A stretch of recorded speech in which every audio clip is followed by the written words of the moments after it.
Hi, Assalamualaikum and welcome again sa ating YouTube channel. So, ang pag-uusapan natin ngayon ay kung paano tayo makaprint gamit ang Wi-Fi sa ating Epson L8050 EcoTank. So, pwede natin siya i-connect sa Wi-Fi guys. So, hindi na natin kinakailangan pa ng wire para makaprint tayo. So, ganito lang yung steps guys. Gayaan nyo lang, baka makatulong ito sa inyo. So, simulan na natin. Okay, so ayan, naka-turn on yung ating printer. And then as you can see, blinking yung dalawang connection dyan sa ating Wi-Fi. So pag in-on natin ito, pindutin lang natin itong Wi-Fi para mag-on yung ating Wi-Fi. Okay, so pag ganito guys, kailangan blinking yung dalawa pero hindi ganito, alternate sila. Okay, so mamaya papakita ko sa inyo.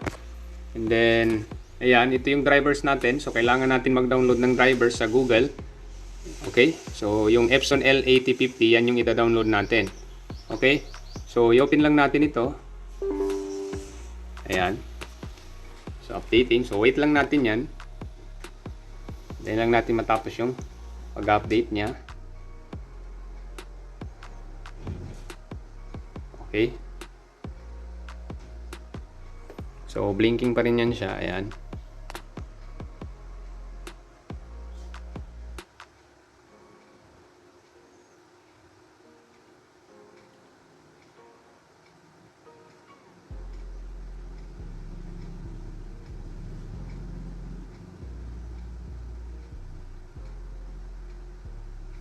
Okay. So okay lang natin ito. And then accept.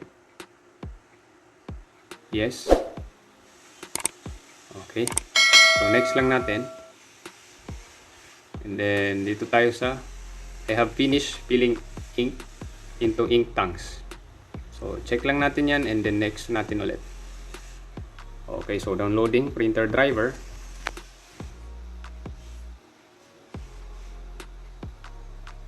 Hintayin lang natin guys. So depende ito guys sa bilis ng internet natin. So kailangan nakakonect tayo sa Wi-Fi. So yung laptop natin ay connect lang natin sa Wi-Fi.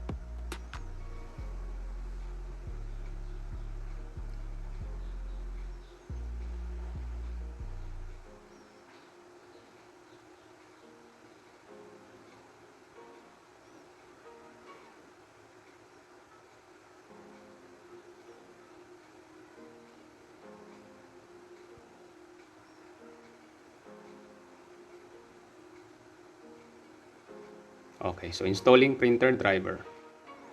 Okay. So ayan. Meron tayong dalawang option dito. So yung connect via Wi-Fi.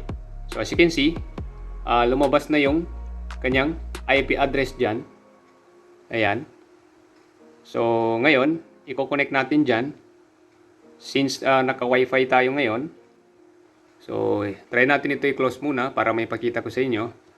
Close lang natin. So pipili tayo dito kung saan tayo kukonekta. So ngayon, since Wi-Fi yung gagamitin natin, dito tayo sa connect via Wi-Fi automatically.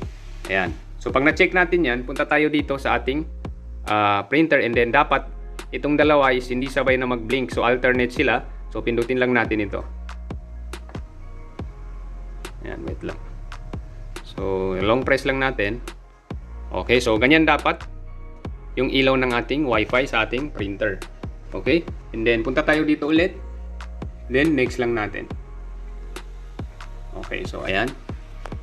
So ngayon, kukonekta na yung ating laptop sa ating printer via Wi-Fi. So hindi na natin kailangan ng wire. Ayan. Hindi tayo gagamit ng wire. So ang kagandahan nito guys, kahit nasa medyo malayo tayo ng konti sa ating printer, so pwede tayong makaprint gamit ang ating Wi-Fi. Okay, so meron naman instruction dyan. So alternate daw dapat yung light ng yung ilaw ng connection sa ating Wi-Fi. So okay na siya guys. So ayan. Yun yung ginawa natin kanina and then ngayon next lang natin. Okay, so ayan.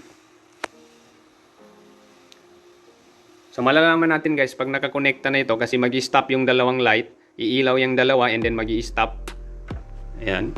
So setting up or setup is in progress. So hintayin lang natin na matapos yung setup.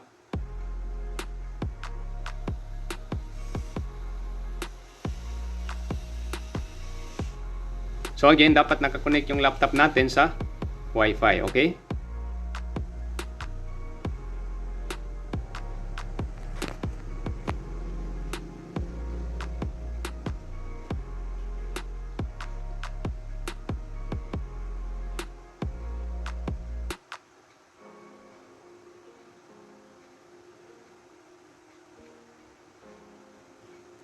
Okay, so ayan.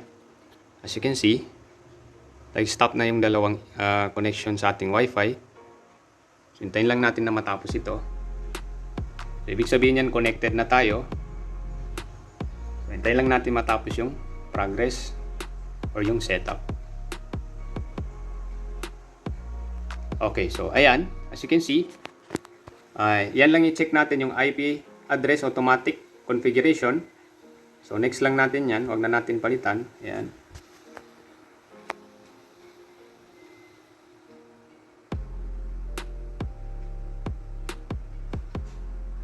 Compare doon sa ibang printer guys, meron siyang monitor. So, makikita natin kung paano tayo maka-connect doon. So, ayan. As you can see, nandito na tayo sa printer, driver. So, next lang natin. And then, ayan, nag-stop na yung kanyang ilaw. Okay? So, ayan. So, ngayon, connected na tayo. So, susubukan natin mag-print. Try natin kung nakakonekta na tayo. Okay? So, print. Test page. Ayan. So, printing na. Okay. So, successful yung pag-connecta natin gamit ang Wi-Fi. So, hindi na natin kailangan ngayon ng wire. Ayan. Wala tayong ginamit dyan na wire. Okay? So, ganun lang kasimple guys. So, I hope nakatulong ito sa inyo. Thanks for watching and don't forget to subscribe to Amer TV for the latest videos na aking i-upload. Shukran and wassalam.